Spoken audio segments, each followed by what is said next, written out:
Also tonight, North London's other superstar, Ian Wright. Arsenal facing an equally tricky tie at Hartlepool.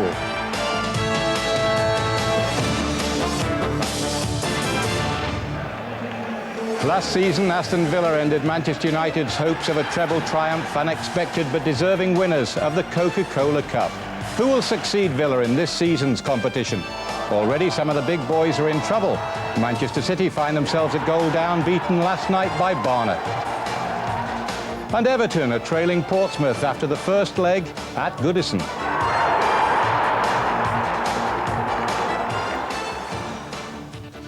Hello, good evening. This season's Coca-Cola Cup now welcomes in the big names, none of whom can take anything for granted, regardless of an opponent's inferior league status. Cup football will always produce an upset or two. Ian St John knows that. I certainly do. We've all been on the wrong end of cup upsets, Bob, that's for sure. It raises the old chestnut at this stage of the competition, two legs or one. I have to say I'm not for it, you know. I really do think, I mean, we had 4 shocks last night. As far as I'm concerned, that would have been 4 big boys out, and that's cup football. The 2 legs give the big clubs too much advantage, I think. We're going to talk later about Gary Lineker's retirement, which is announced today. Just a brief reaction to that. Wasn't surprised, really. You know, he's been a year out of the game with injury, and I think, you know, when the referees start running past you, it's time to turn it in. OK, and thank you very much for the moment. Well, first port of call tonight then, Vicarage Road, Watford, where the First Division side take on Gary Lineker's old club, Tottenham Hotspur. After all their summer punishment, Spurs have been given new hope by the arrival of Jurgen Klinsmann especially. But they're also well aware that the Coca-Cola Cup represents their only chance of a Wembley final this season. Your commentary comes from Brian Moore. So George Popescu of Romania is the man who the Ardiles hopes will stabilise the Tottenham defence. It's his first appearance since his move from PSV Eindhoven. Ozzy says he's going to be a sensation. Well, he's only had 4 days training with his new team. Tonight he's going to play just in front of the back 4. So 2 Romanians, Dumitrescu is the other one, of course, and a German, Klinsmann in the Spurs lineup tonight. Gary Mabbott, a welcome return to the back 4. Calderwood and Nethercott are the 2 to miss out. Also out injured is Nicky Barnby. Mickey Hazard plays. Watford, more modestly perhaps, are glad to have their former Brentford man Keith Millen back in their defence. He's over a groin strain, but they're still without Colin Foster, Gerard Lavin and the suspended keeper Kevin Miller.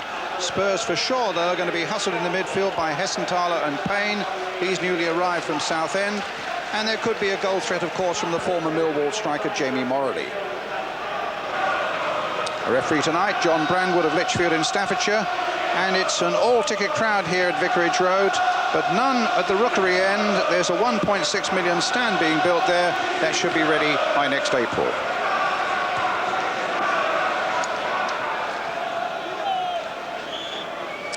So will it be a night of rehabilitation for Spurs? Remember, they've lost 3 of their last 4 in the Premiership against an eager Watford side who've already held them to a 1-1 draw here in a pre-season friendly, which was certainly played at some pace.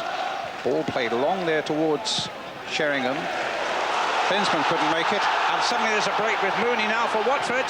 Across the face of the goal, and Watford have scored in the opening minutes. Phenomenal start there for Watford. And a great run here by Mooney. And it's Craig Ramage who has put Watford, the home side, into a sensational lead.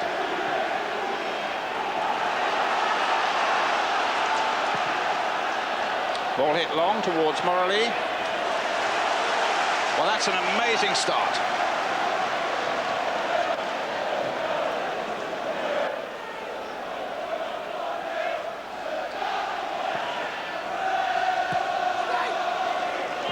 Hazard. Dumitrescu. Free kick quickly taken. Popescu. Oh, that's a good ball. Kerslake now for Tottenham. Klinsmann waiting in the middle. Ball knocked back towards Dumitrescu. There's his shot and pushed away well by Digweed. A very slick move by Tottenham. A fine ball, in fact, by Popescu out to the right-hand side. Kerslake picking it up, and Dumitrescu's shot knocked away well by goalkeeper Digweed.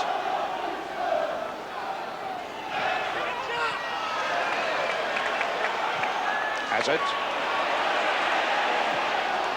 Edinburgh. A throw to Watford.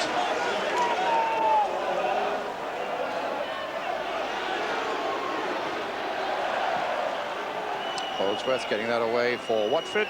They try to thread the ball through to Klinsmann. A back heel by him. Dumitrescu's in there. Anderton's in there as well. And it's a goal! Darren Anderton makes it 1-1.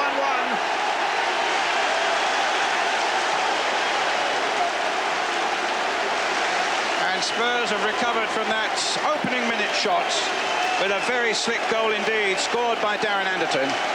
A back heel by Klinsmann. Anderton picking it up. A good shot on the turn, hit with power, and that makes it 1-1.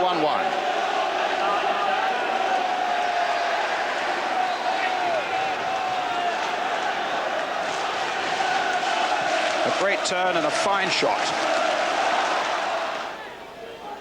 Popescu.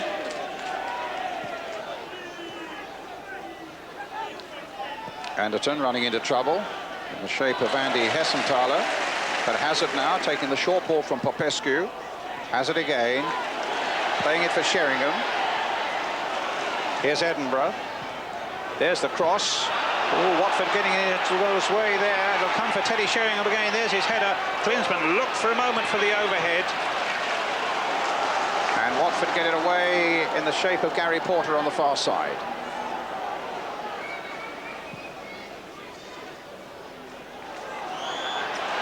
Foul by Campbell on Morley, free kick to Watford.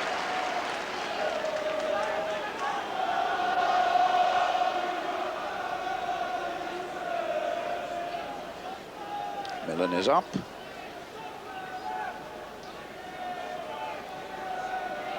So too is Holdsworth there.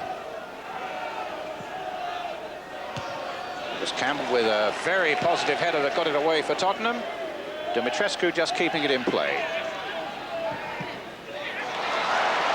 But here's Hessenthaler. Ramage. And a long-range shot there from Richard Johnson, who's got quite a reputation for long-range shots, and in fact beat Walker from something like 30 yards in that pre-season friendly.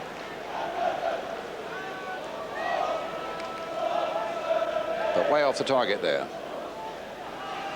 Edinburgh's throw for Tottenham. Teddy Sheringham. Edinburgh playing it in. Anderton again on the far side. It almost fell for Klinsmann.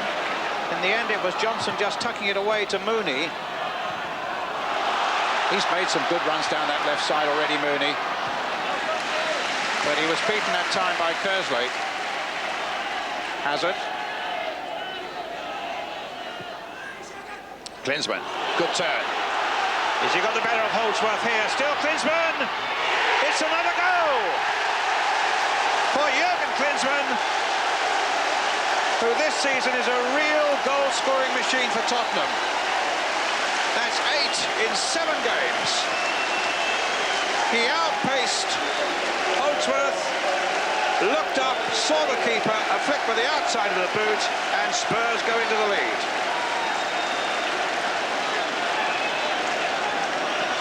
A great bit of finishing by Jurgen Klinsmann,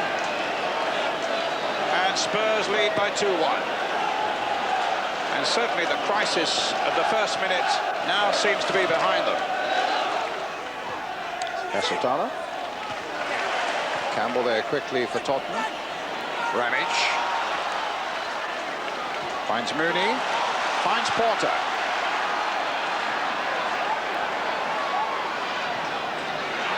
Well, he's got a shot on him. And a good one it was. Well saved by Walker.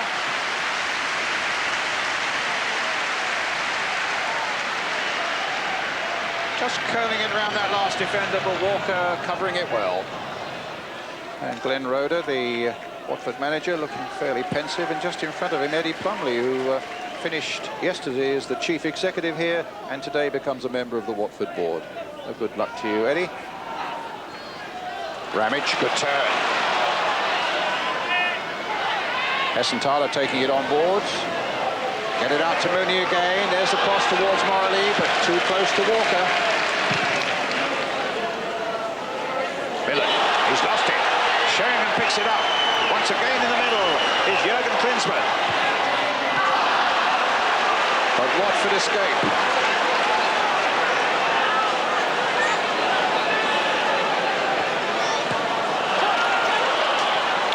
Popescu just poking the ball through to Mabbott. Campbell knocking it wide with their space for Kerslake to exploit on the far side.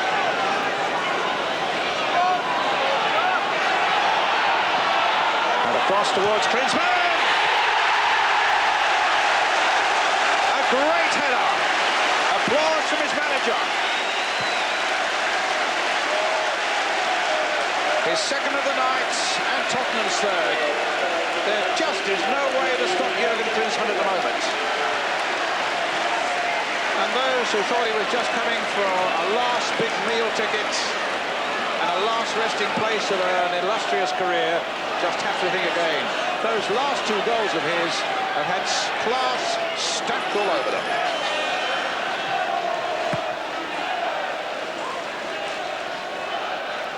But here's Mooney. No foul.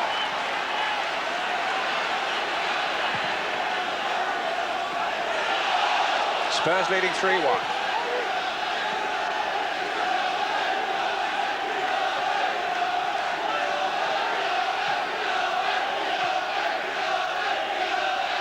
Back it goes to Walker. Knocked forward. Klinsmann with the header. Dumitrescu.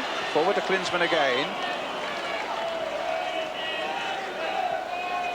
Certainly got a liking for Vicarage Road, this German number 18. He scored in the pre-season friendly for Spurs. And two fine goals here tonight.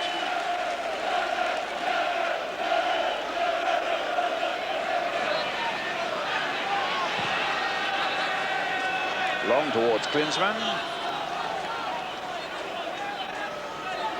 And Porter gets it back to Digweed. Mooney chasing this.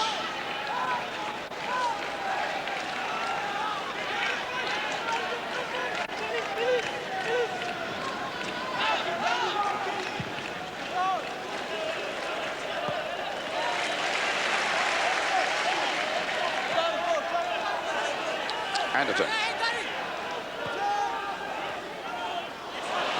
And again, some good play by Dumitrescu. Darren Anderton, a little touch now for Sheringham. For Anderton again, over the top. That was a great chance to make it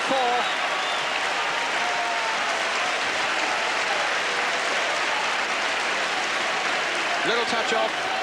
Sheringham playing him in again, but leaning back and the ball going over.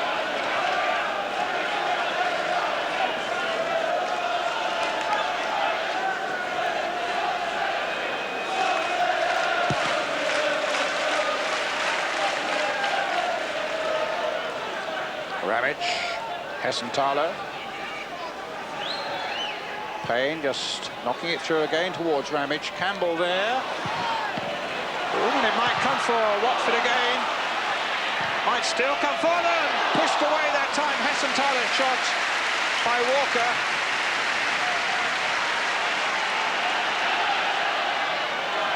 It really is all action this cup tie at both ends of the field, but Spurs slowly but surely getting the upper hand. Watford coming back at them very spiritedly, though.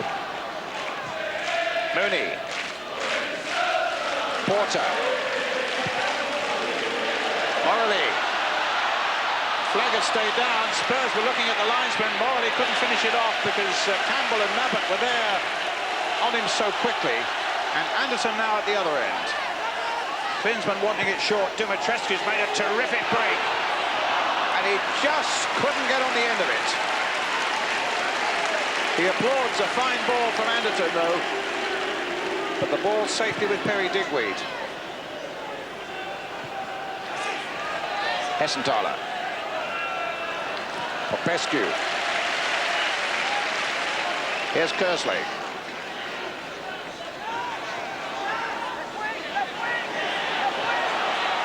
Finding Sheringham. Trying to get Kerslake in. The full-back shot, though, covered by Digweed. There wasn't enough power in it. But it was still a terrific run by the number 22, David Kerslake.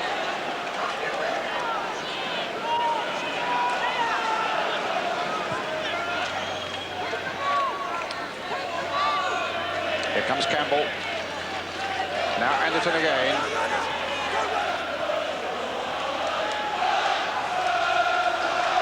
Hessenthaler chasing. Edinburgh. Klinsmann a turn. Either get it onto the right foot, but very un-Klinsmann-like. Doesn't even go for the goal kick. It's a throw to Watford.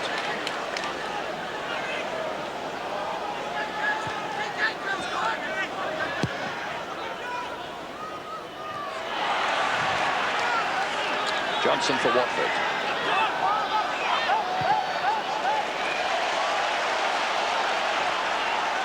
Darren Baisley. Mooney's touch. Well cut out though by Popescu. Sheringham. Dumitrescu. Well, he and Klinsmann are up there. There's room for Klinsmann. Is this the hat-trick? It is!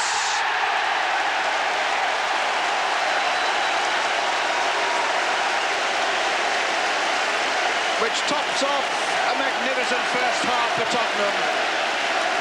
And a quite brilliant one for their German striker, Jürgen Klinsmann. Good work by Dumitrescu. Klinsmann picked it up and finished it off most clinically to give Spurs a 4-1 lead. And a hat-trick here for Jürgen Klinsmann as the half-time whistle goes. And Spurs firmly in command.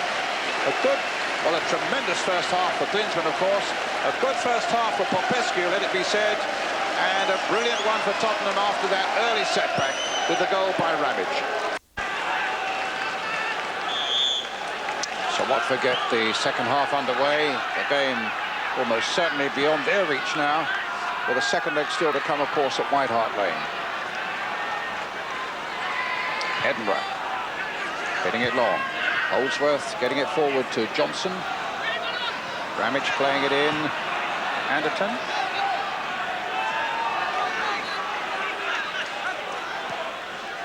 Popescu to Sheringham. Here's Kerslake. Klinsmann.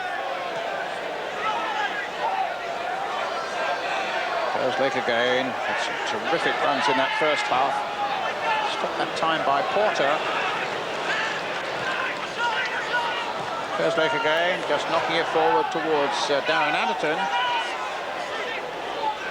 And it's Digweed's ball.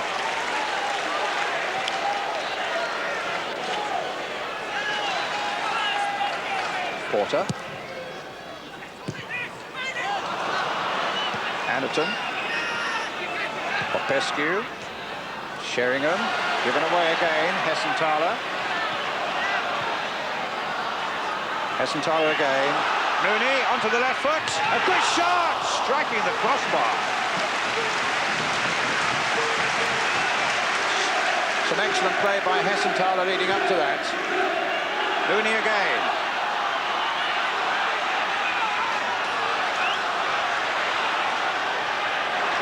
And in the end, he's running out of space.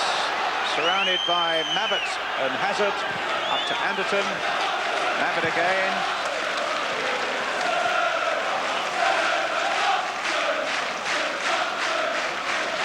Mooney's shot, beating Walker, but not the crossbar.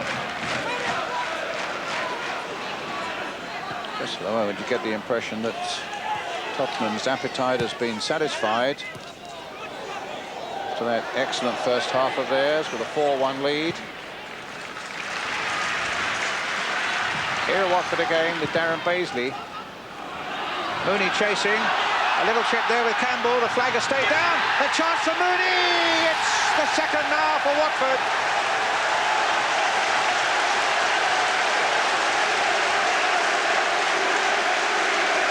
Campbell felt that he was fouled there by Mooney.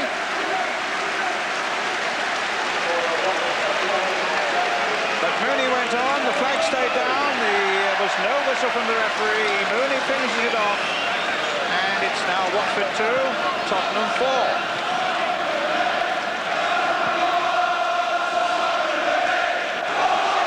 Good finish.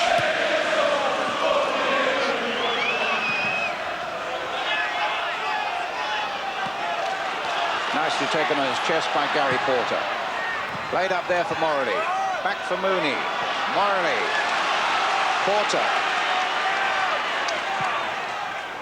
Hit long there. Edinburgh didn't really get hold of that one. Hessenthaler can turn it back in again towards Morley. There's a header, but it's saved by Walker.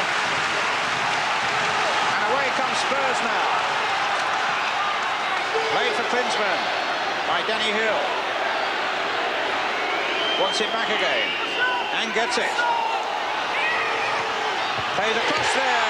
And somehow Sheringham missed it. Well, he scored 44 goals in the last 2 seasons. Top scorer both times, Teddy Sheringham. Scored only once this season on the opening day of the season. And that really was a glaring miss. Good work by Hill. But not by Sheringham on that occasion.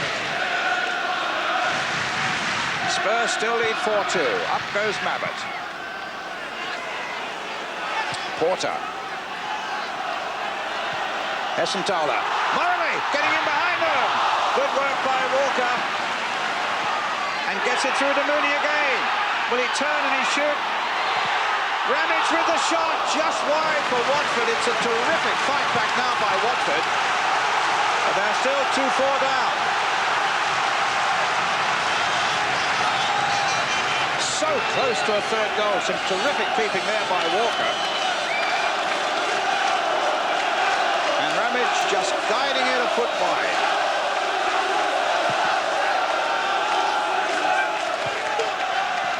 So maybe there's still work for Spurs to do. Popescu. Hill. It'll fall for Anderton. And now for Klinsmann. And even he can miss them.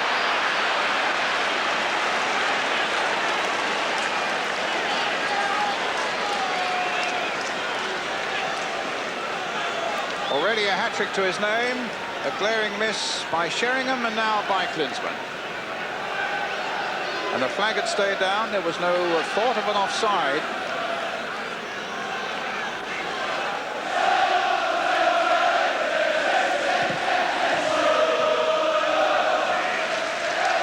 Popescu's header. Hessenthaler. Ricochets to Klinsmann. Dimitrescu. Anderton. Great save by Digweed. Fantastic action here at Watford tonight. With both goals in constant danger. Dimitrescu playing that in beautifully for the run of Anderton, and some good work by the keeper. Porter. Knocked down by Kersley. Sheringham.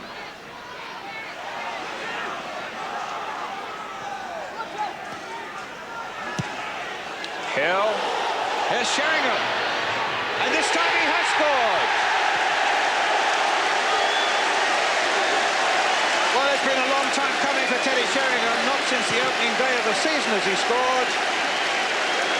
Tottenham's top man for the last 2 years, and he's missed one glorious chance here tonight. But now he's made one count, and Spurs go 5-2 ahead.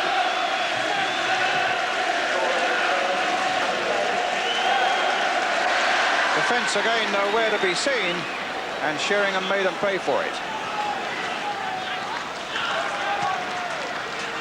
Popescu.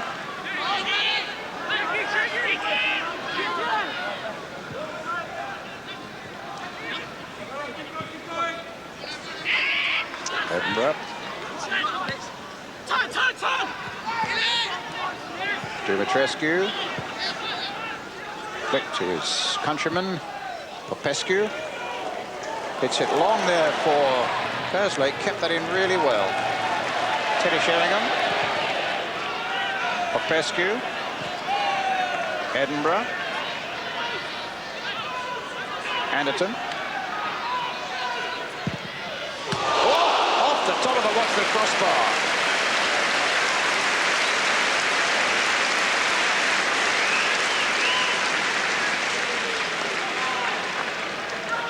Well, it was Anderton's finishing that got Spurs back on the road tonight, and nearly there made it 6 of the best.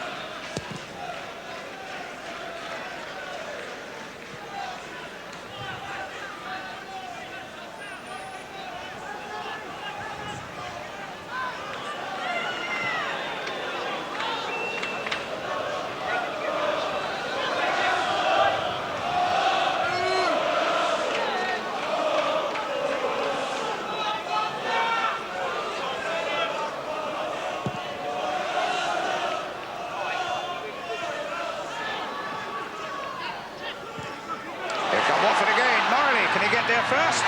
There might be a chance for Morley. He's brought down. That's a penalty.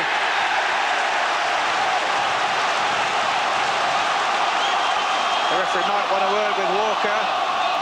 The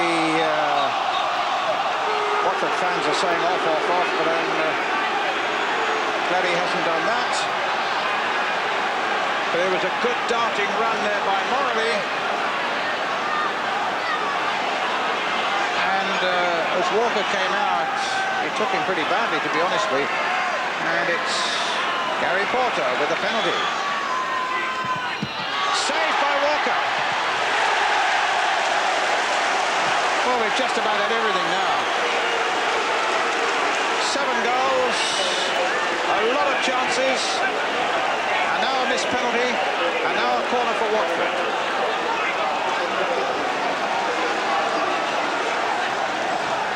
Porter with it. So a goal kick for Tottenham. Here's Porter. There's the save.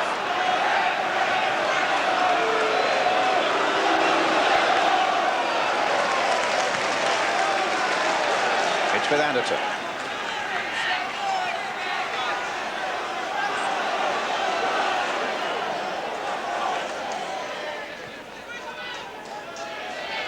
Klinsmann. Sheringham, knocked down for Dumitrescu. This is another one, surely. That makes it 6. Dumitrescu.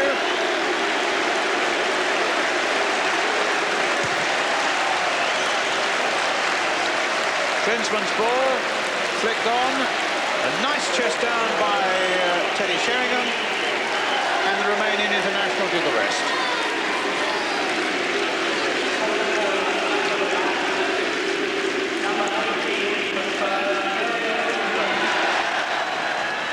That is the man of the match, Jurgen Klinsmann, with his hat-trick.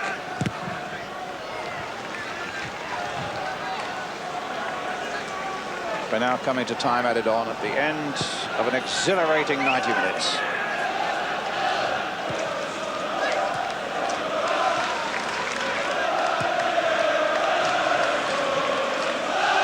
Howells gets it away, the substitute on for Edinburgh.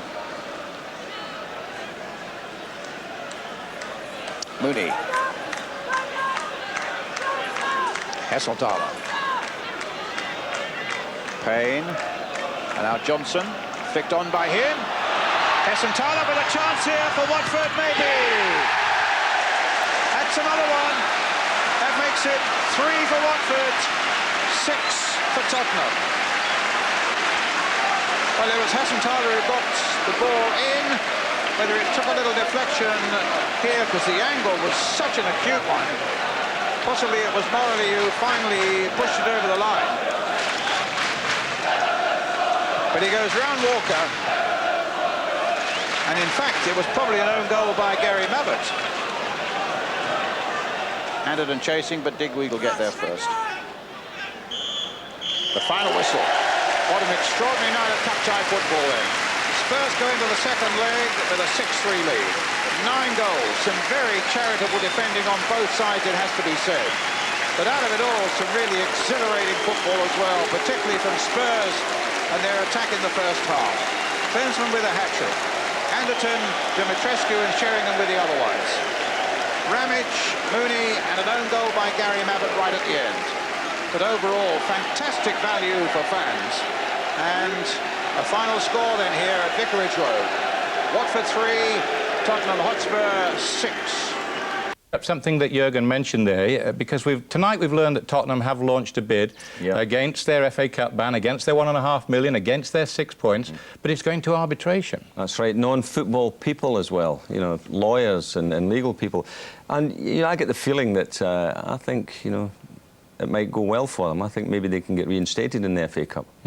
A lot of people in the country would like to see it because they look to be a really good bet as a cup side. Well, I mean, they're playing such wonderful football. I mean, that was a classic game tonight, wasn't it? You know, and I think the new players, Popescu was terrific. I thought in midfield, Dumitrescu was like outstanding. But Klinsmann really is a bit special. I said to you, didn't I, what a buy, what a star. And I mean, you can only admire this. You particularly as a striker. Well, I think the whole country now are delighted at this fella who wasn't the most popular player.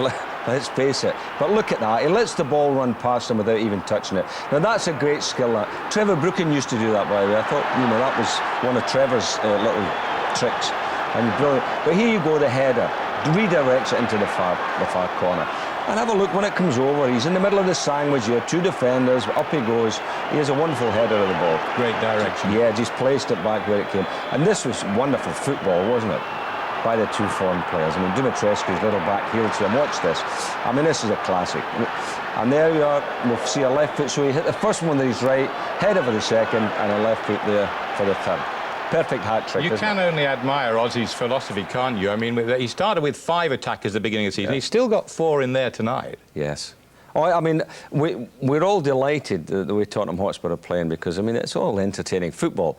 I mean, we've got Newcastle up in the north playing great football and winning. We want Tottenham really to win more. They're losing a lot of goals. I mean, even tonight, they lost 3 and could have lost 3 or 4 more, couldn't they? That man Klinsmann, in a way, his being brought to White Hart Lane has turned all that turmoil of the summer around. Everything. All of a sudden, the whole club seems to be together.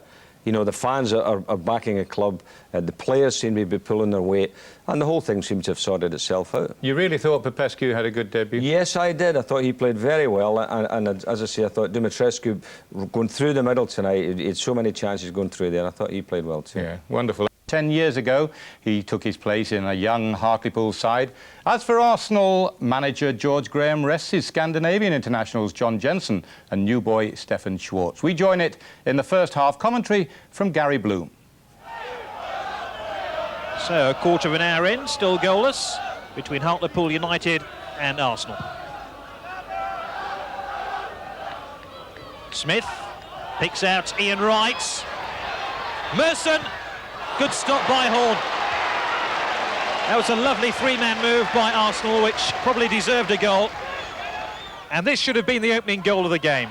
Merson arriving at pace inside the penalty area, denied by Brian Horn, who spread himself delightfully.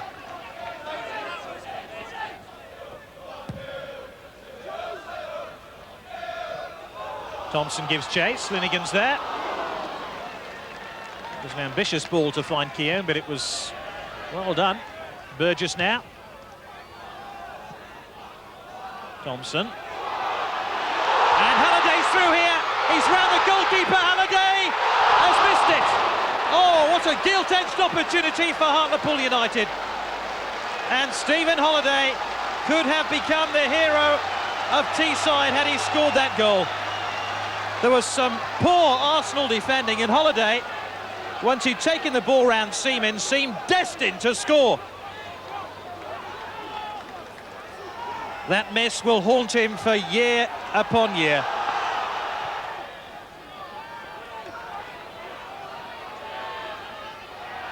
Ian Wright. He's won another free kick. I think Arsenal will feel they could well be stung into action here. They've had a real let-off with that miss by Stephen Halliday. Can they make Hartlepool United pay for that miss? Yes, they can. And it's the captain, Tony Adams, who heads Arsenal into a 1-goal lead after 32 minutes of the first half. Merson took the free kick, and Adams, who scored his first goal of the season on Sunday at home to Newcastle, gives Arsenal the lead. Merson. Dixon. Merson again, always an option. Barlat.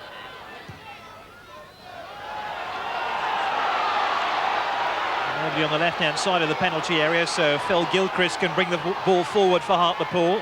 Hatchins calling for it. Lineker.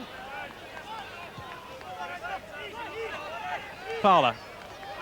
That was the beating of Keith Oliver with some ease. Davis rolled into the path of Martin Keown. Arsenal looking for a second goal before half-time. They found Ian Wright, and it's going to be 2-0 courtesy of Alan Smith. Ian Wright will take a big share of the credit for that goal. He's running in the inside left channel to get on the end of Martin Keown's through ball was the key to the goal. And as he tried to place the ball wide of Brian Horne, Alan Smith was there for the simple tap-in. 2-0.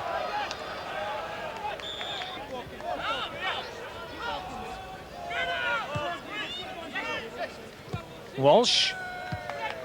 Holiday.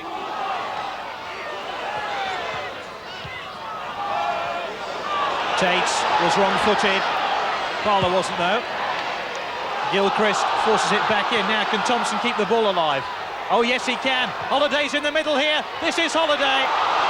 Tate!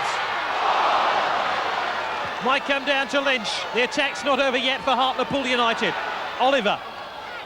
Burgess now. Hartlepool have just lost their momentum for the time being. Gilchrist drives it back into the danger zone. Well, Arsenal have had another let-off here. Holiday had that very presentable chance with the header, and Tate must have thought he'd scored then.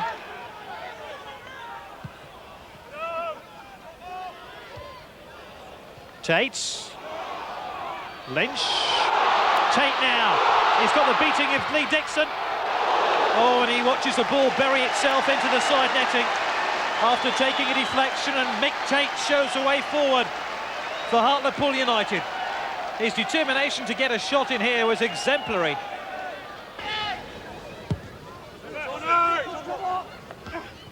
Adams. Lynch. Tate now for Hartlepool. It's a good ball picking out Alan Walsh. Lynch. Suspicion of handball against Paul Davis. And there was tremendous vocal appeal by the home fans for a free kick. Merson's picked it up for Arsenal. Has support from McGoldrick.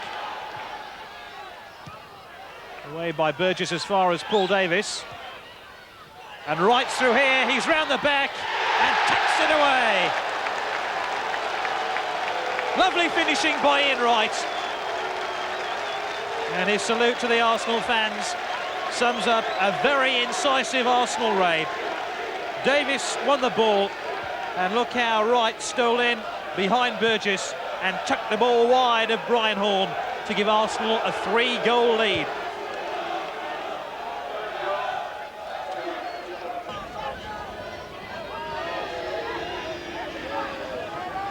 McGoldrick. Merson now for Arsenal. Keown. In towards Parlour. Plenty of passing now. And Davis loses possession. Adams. This is what George Graham wants. Hartlepool chasing the ball and chasing the Arsenal shadows at the moment. Parlour. Right.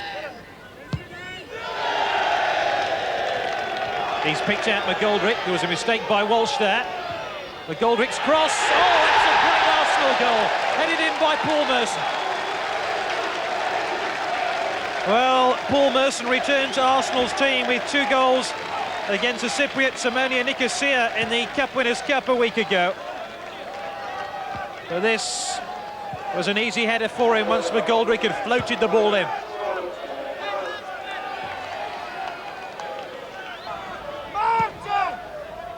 Lineker couldn't pick out Merson, who was down the centre forwards channel then.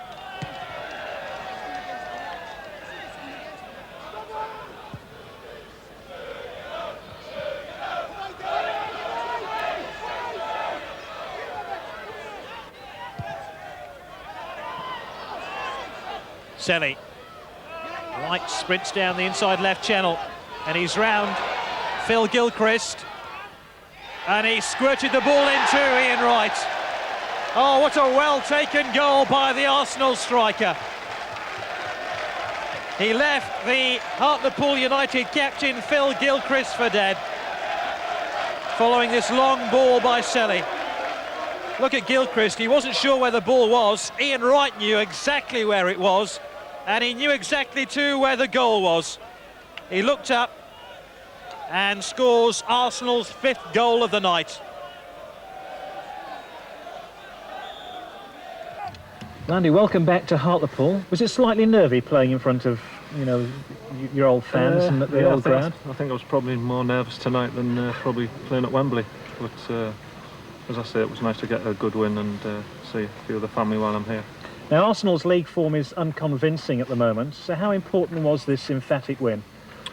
Well, it's a good boost to get a good win, especially away from home, and by 5 goals has given the lads a lot of confidence and a bit of a G up, because I think the lads played well on Saturday against Newcastle, but Newcastle were just that bit better, so we'll be looking to string a few good results together in the near future.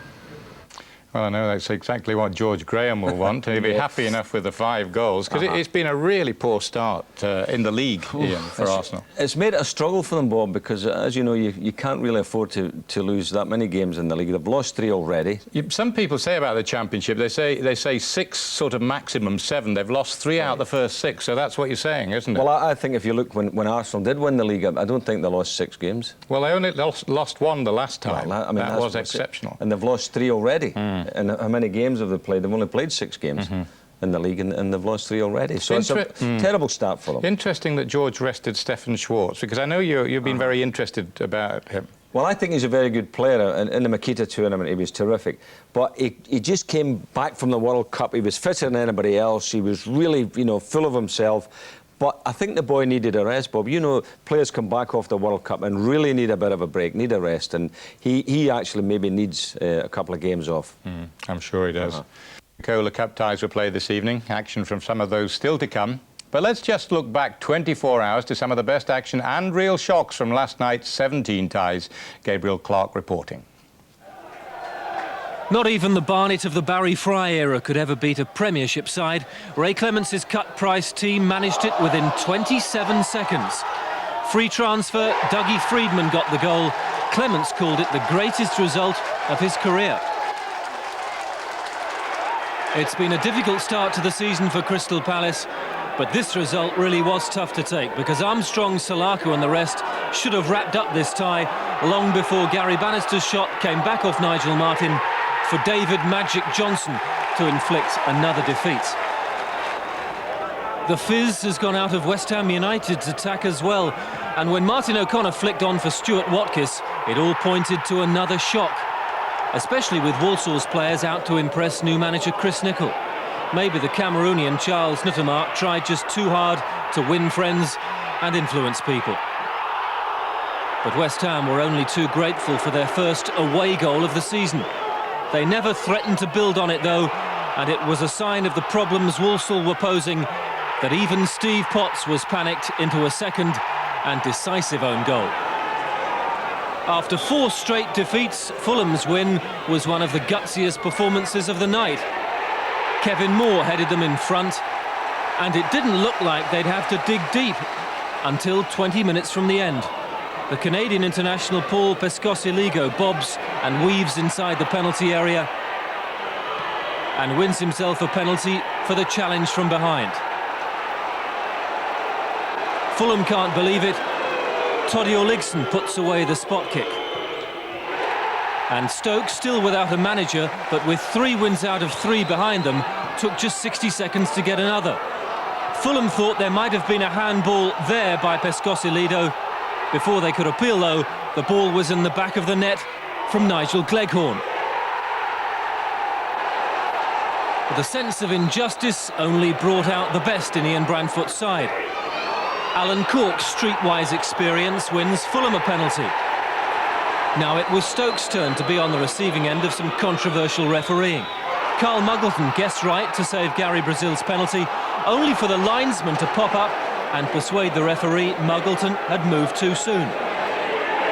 Brazil handed the ball to Cork, but for the second time, Muggleton saved, only for Robert Howarth to knock in the rebound. And Fulham gave themselves a real chance for the second leg by pressing for the winner. And on his home debut, Mark Blake got it for them just 5 minutes from the end. 3-2. At Goodison Park, Mike Walker was banking on the first leg tie with Portsmouth for his first win of the season. For an hour, all he got was another embarrassing examination of his defence. To make things worse, Jerry Craney, who Walker could have signed from Celtic in the new year, was the real tormentor, with 2 goals in the first 15 minutes. And when Ray Daniel was given the freedom of Liverpool to trot down the left and cross for Bjorn Christensen, the tie looked as good as over. But Everton's 2 major signings of the summer did make a difference after that. £2.5 million Vinnie Samway sparked a comeback of sorts with his first goal since arriving from Spurs. And then the Nigerian Daniel Amokachi showed the pace and strength Everton reckon makes him worth £3 million. John Gittins conceded the penalty. Graham Stewart knocked it in, but Everton will have to score at least twice at Fratton Park to stand a chance.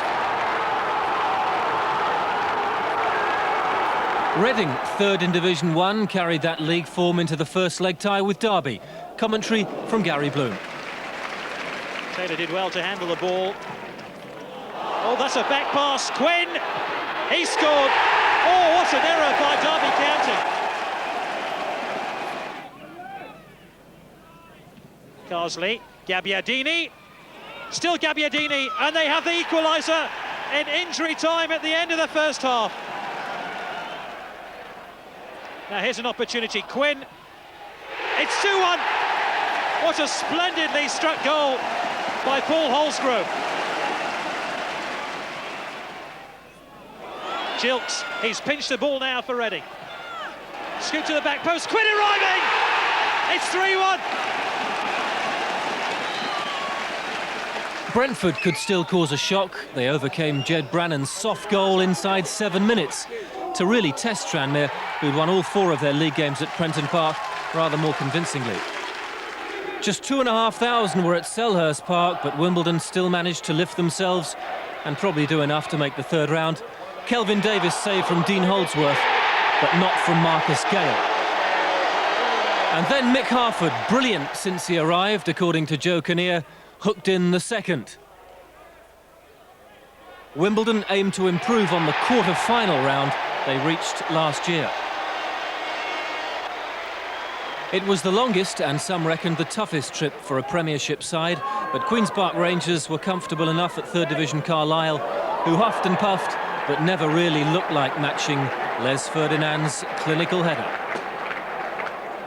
Well, that's last night, and Ian, there were 4 Premier League sides who were delighted that it was 2 legs and not just one. Well, that was the point I was making at the start of the programme, Bob, and you know, again, we saw it tonight. And you see the crowds. I mean, the away fans don't have to travel because they think, well, you know, they're coming back to our ground in the second leg.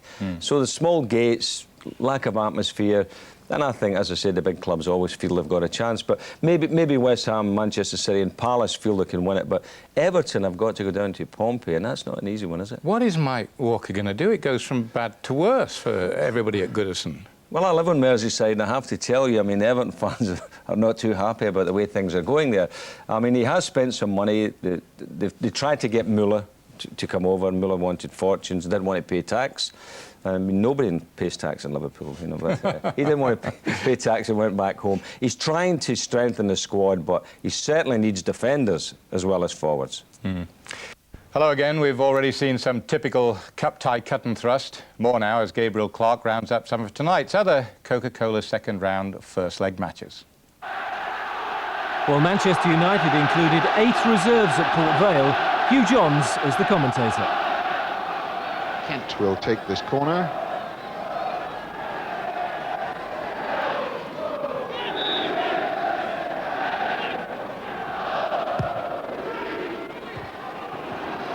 Turning out as far as Landyman, and she's in there. 1-0 Port Vale.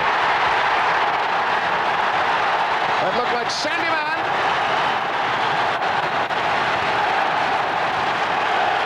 No, indeed It took a deflection on its way in. So let's see. That's Sandyman. And it was Glover's goal.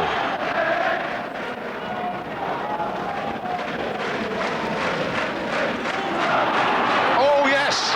It's on for Scholes. And he's got it. Well, Paul Scholes, 1-1. Travelling fans from Old Trafford, well pleased with that. I make that 37 minutes of the first half. Bad mistake in the Port Vale defence. Well read.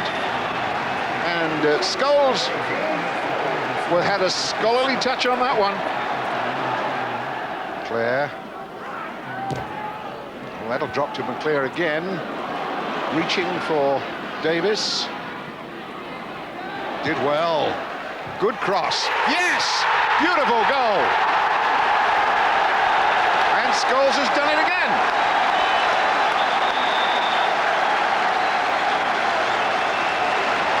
Wow, what a night for young Paul Scholes.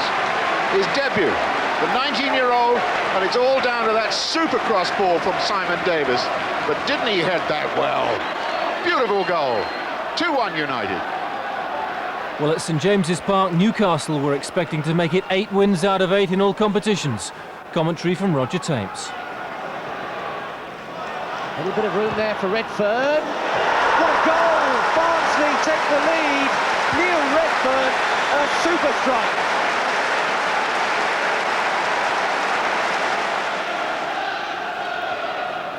Beresford knocked in. Fox knocks it back, and Cole. And normal service is resumed.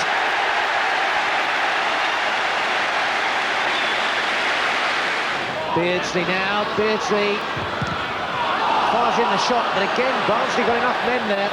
Howie won possession back then. Still Newcastle pressing forward. Watson has to deliver the cross, and Fox is there. 2-1. Rule Fox. That's relief. And all First Division ties saw Charlton carry on where they left off against Swindon in the league last Saturday. They won 1-0 then, and on the hour they were in front once more as Gary Nelson danced around Fraser Digby.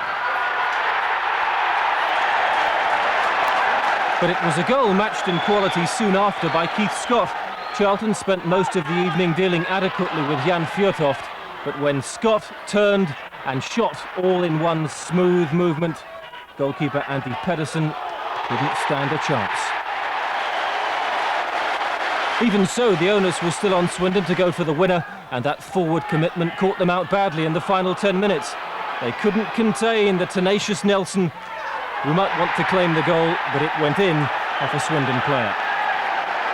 If that was the sucker punch, Swindon's chances of getting to the third round suffered a real knockout blow 5 minutes from the end, as David White brilliantly shot in his 7th of the season.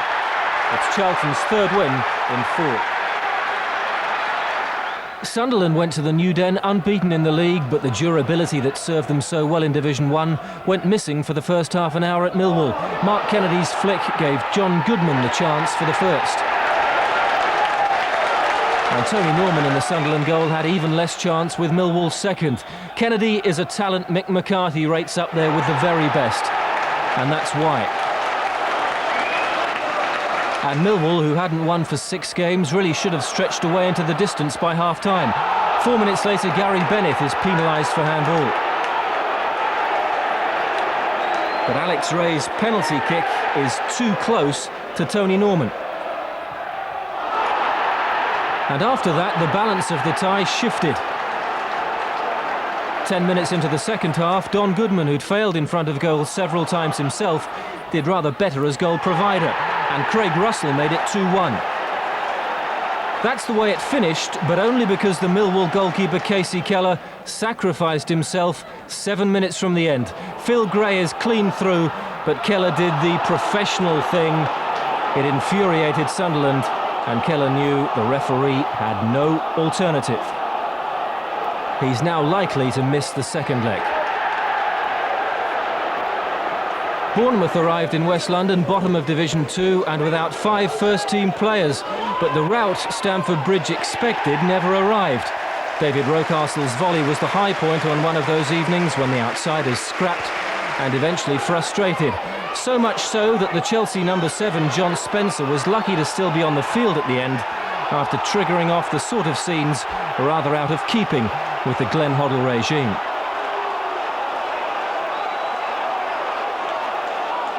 Brighton did even better than Bournemouth. Liam Brady's side have shown decent form in Division 2, and on a night when there were a few more Premiership sides upset, Leicester couldn't keep them out.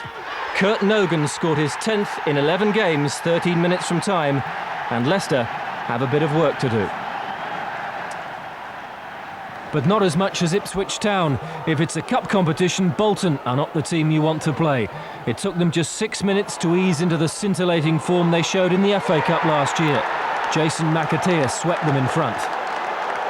But the man who did as much damage to the Premiership clubs as anybody last year, John McGinley, wasn't to be outdone. 6 minutes from time, he was in the right place to hook in David Lee's cross. And it got worse for John Lyall's side. This was the heaviest defeat for any Premiership side this week, rounded off by a superb individual goal from the Bolton number 5, Alan Thompson. 3-0, and Bolton are as good as in round 3.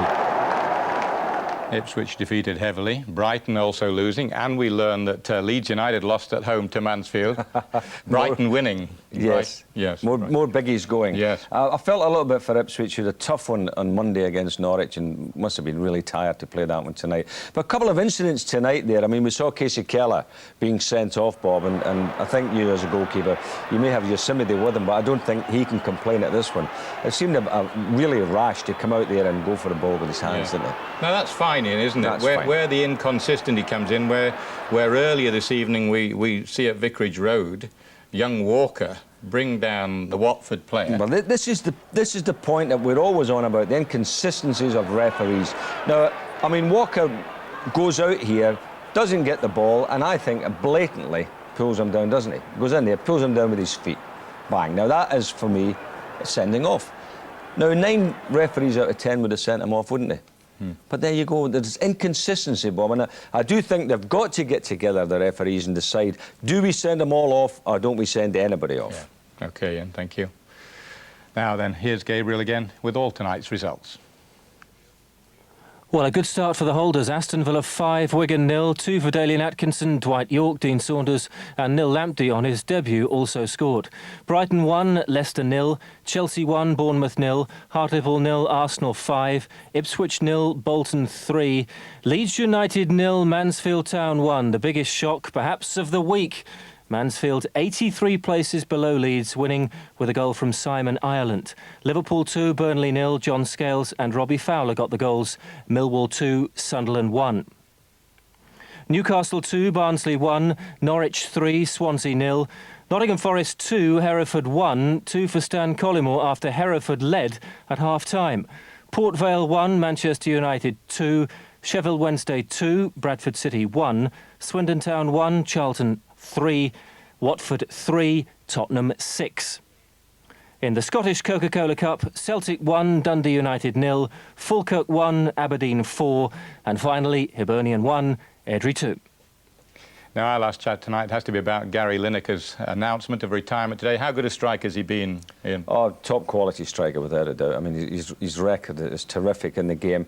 I mean, I remember watching him as a boy very early on at Leicester, and this is him for Leicester, knocking him in. People started looking at him then. He was with Big Smith, funnily enough, then. Went to Everton, and he scored over 40 goals one season for Everton, which was fantastic. Goal-scoring tally there. Continued it. That's right. Then he went abroad, went to Barcelona, was a star there, which, you know, it's always difficult going abroad and becoming a star, but he did it there. Came back to Tottenham. This is actually his first ever goal for Tottenham. Nice little simple header. Thank you very much. Against Norwich, yes. For England, I mean, he was a great goal scorer. These are two famous ones, aren't they? Everybody jumped out of their seat for that one against Poland in '86. That's right, that was that one. And then here's another one. Again, and this was the 90.